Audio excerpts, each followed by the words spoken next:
Welcome to this Zentangle Quickie. My name is Heather Hartwick Gladden. I'm a certified Zentangle teacher. And today we're going to take a look at the tangle called Henna drum from CZT Jane MacKugler. And I've been seeing a lot of this tangle around. I've seen it. It's been around for a little while. And I have not really played with it myself. So we're going to play with it now. This one starts off with, and let me mention now before I forget, in the description box is a link to the step out. So if you want to grab that and follow along, it's funny because I've not really explained how those work. The red lines, the red part is always what you're doing. In the next box, it turns, that is then turned into black, and then the red is always what you're doing. So that way you know. But if you wanted to click on that, that way you could also follow along if you need to. I should have mentioned that. I've been doing these for a little while, and just not now to mention it. Huh. All right. So this one starts off with a squiggly line. And so I'm just going to go diagonal here. Well, maybe I don't know if I'm not going to necessarily wiggle around. I'm just going to do like that. All right. Actually, I'm thinking, I kind of like this side better, so maybe I'll do that, like as if I went this way. I don't know. Yeah, I think I will. All right. So then from the squiggly lines, we're going to add some kind of like a curlicue, a curved line into a kind of like a spiral. What I like to do personally, and it kind of goes this way, is so you have a curve like this, and if you just naturally, it's kind of like a take off and land. We're taking off, and then I put that a little too close, but that's okay. And then we're just making that into a spiral. And then it could come from here, say, and you're just kind of sporadically putting these however you want to. So I kind of like to have them go along with the natural curves that are in there. It does something. There's another tangle. Oh, actually, Divine, which I do have a video on that. And that kind of does the same way. We start off with a curvy line, and then we make a curved line from that, a couple of them, and it makes for a neat kind of like a leafy border. Let's see. And then this one, actually, I'm thinking here, I might just leave that one as it is. And we'll come off of this one. So we'll just do, like, say, 3 of them. Yeah, we'll do that. All right. And then the next step, if you have ever done the Tangle Crescent Moon, that's what this part makes me think of. And something, too, as I was doing this one, I realized, like, well, that's a little close. But it'll be all right. So somewhere on, say this, somewhere on this curvy part, we're going to put a little bump. And actually here, so I could put that up here maybe, and then it'll all be fine. We're going to put a little bump, like as if we were doing Crescent Moon, say. And then we are going to aura that. And again, the aura is, we're just essentially outlining. And then, so this one doesn't really fit into, I like to speak the language of Zentangle, right? And so that is in the elemental strokes of Zentangle are the straight line, the curved line, like a C, the curved line that's like an S, the orb, and the dot. So there's 5 essential elements. So I try to speak into those elements as best I can, because that keeps us kind of genuine with the Zentangle method, and it keeps the simplicity in the patterns and things like that. This one kind of, I'm not sure where we fit this one in, and this is where I try to find out, okay, well, how do I want to call that? So here's what we're going to do, is it's kind of a curved line, sort of, but I'm going to start here on this edge. And what I had seen on her step out, so we're just kind of doing this and we're coming up straight. We're doing, well, maybe we can combine this. We're coming up sort of straight-ish, and then we're doing 3 little curved lines like that, and then coming back down. Okay, then that makes me feel better. All right. So I also noticed that she does 5, and that's a good number to have. So here's how I do that, because I personally, being the non-artist, right, have trouble. It's like, oh, I can't just go like this, because what if I don't fit them in? And then that just gives me a headache.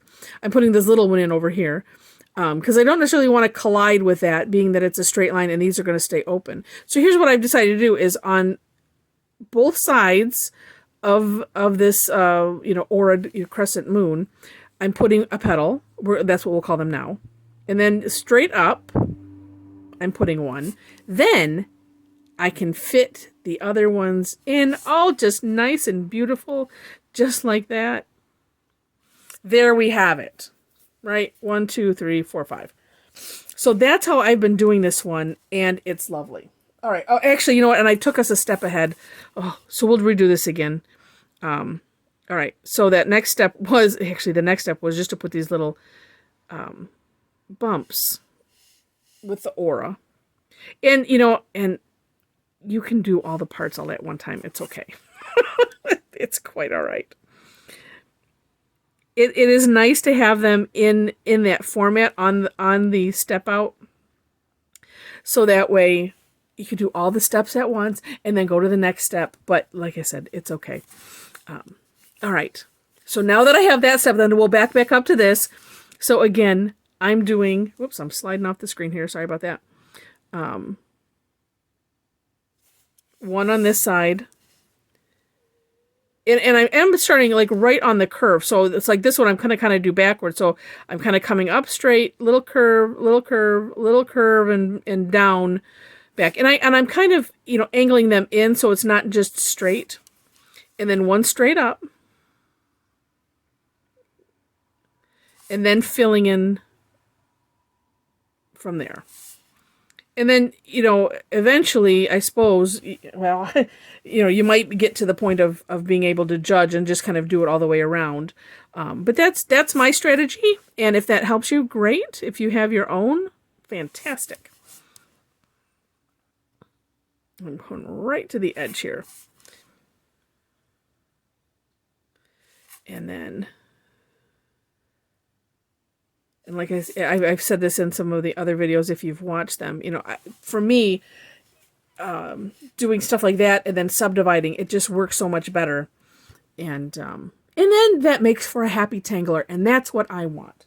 That's what I want for all of you watching. All right. Then the next step is my real goal is, being the non-artist, I want to share how you can do this if you are also a non-artist and don't feel like you can draw a stick figure to save your life.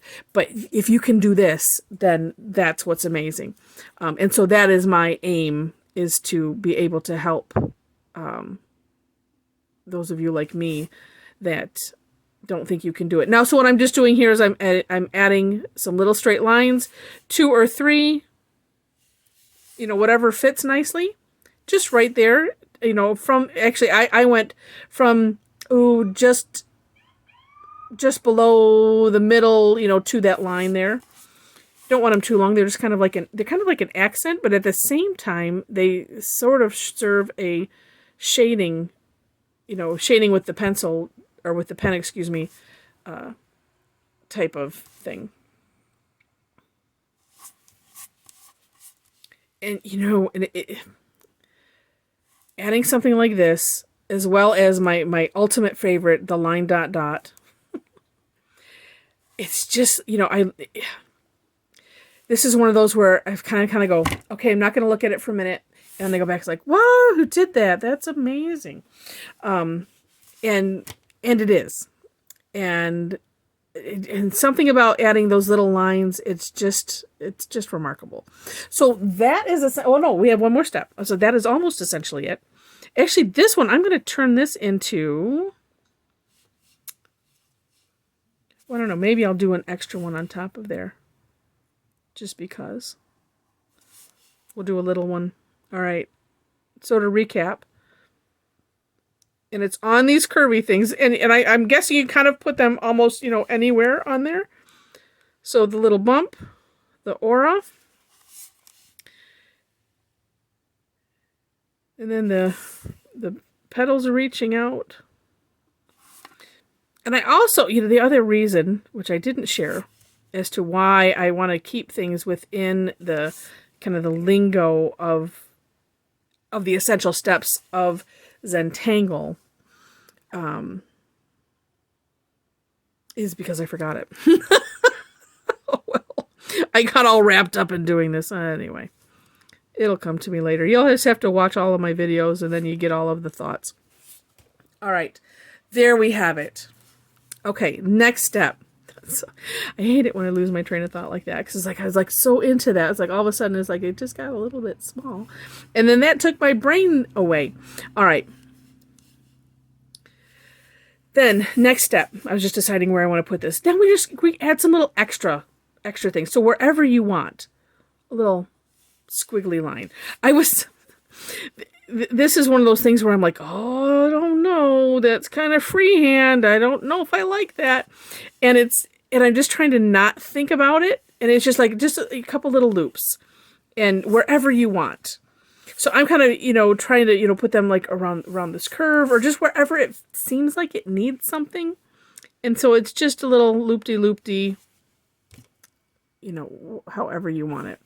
Oh, I wish I could come back to whatever that thought was. And then that is basically it.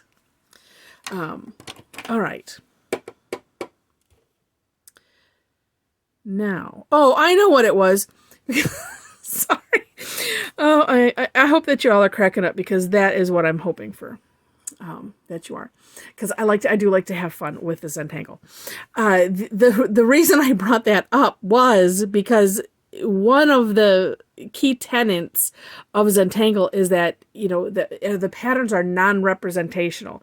Now, they are almost always inspired by something. So, the objective isn't, oh, hey, I'm going to draw flowers here. It's, oh, I'm going to draw this squiggle line, and then I'm going to do this, and then I'm going to do that, and then I'm going to do, and that's why I like to stay within the lingo of those essential strokes. So that way it stays kind of separate from the, I'm going to draw, a flower type of thing.